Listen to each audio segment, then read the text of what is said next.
cruzamento foi feito, sobra do Kaká. Vai arriscar, pé direito de novo, bateu pro gol. Gol!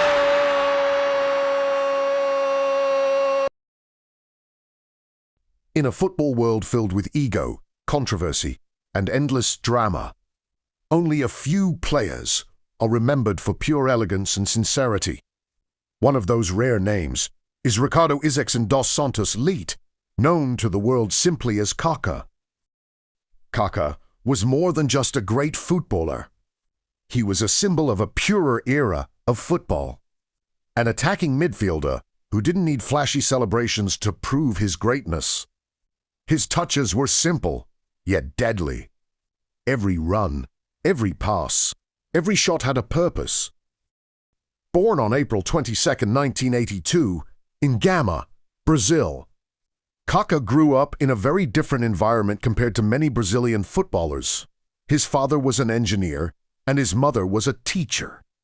This background shaped him into a disciplined, intelligent, and calm individual both on and off the pitch. The nickname Kaka came from his younger brother, who struggled to pronounce Ricardo, a simple childhood nickname that would one day echo through the biggest stadiums in the world. From an early age, Kaka's talent was undeniable, but his journey almost ended before it truly began. At just 18 years old, he suffered a serious spinal injury after an accident in a swimming pool. Doctors warned that his football career and even his ability to walk could be at risk. Miraculously, Kaka recovered fully. From that moment on, he believed his life had been spared for a greater purpose. Kaka began his professional career with São Paulo FC. Despite his young age, he quickly stood out. Playing as an attacking midfielder, he showed exceptional vision, flawless ball control, and an eye for goal rarely seen in players of his position. Just 27 matches, he scored 12 goals, a remarkable return that caught Europe's attention. In 2003, his life changed forever.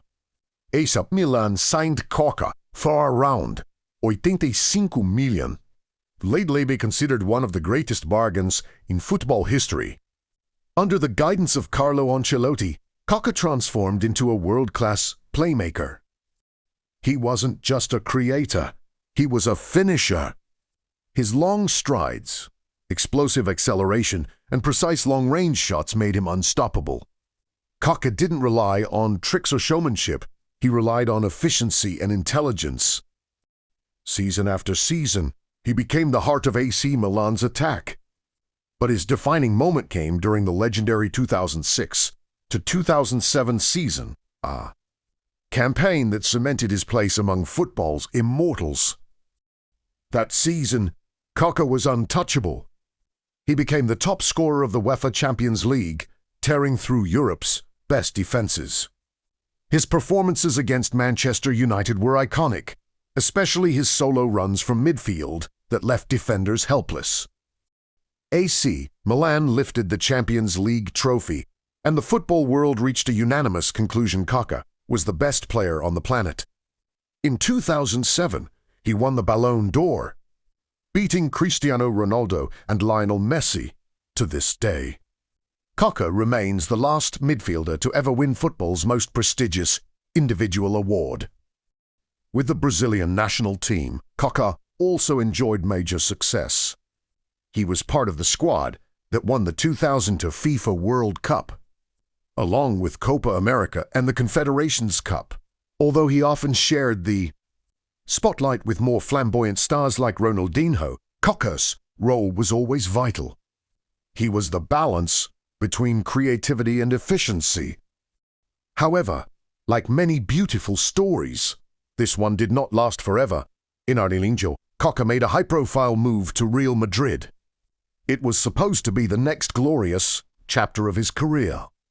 Instead, it marked the beginning of a painful decline. Chronic hip injuries plagued him. Multiple surgeries robbed him of his rhythm and explosiveness. At the same time, Real Madrid was filled with superstars like Cristiano Ronaldo, Mesut Özil, and Angel Di Maria, a walk-off produced moments of brilliance. He never fully returned to his peak form.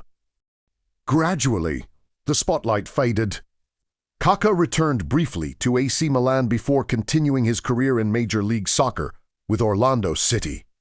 Even there, he remained a leader, not just through his football, but through his professionalism and character. Eventually, Kaka retired from professional football. No scandals, no controversies, no drama, only respect. Kaka's legacy goes far beyond trophies and statistics. He proved that football could be beautiful without arrogance, that a global superstar could remain humble, that greatness does not require chaos. His peak may not have lasted as long as others, but it was incredibly high, pure, elegant, and unforgettable. In football history, Kaka will always be remembered as a legend who was almost too perfect for the modern game. A Ballon d'Or winner who played with grace, faith, and class.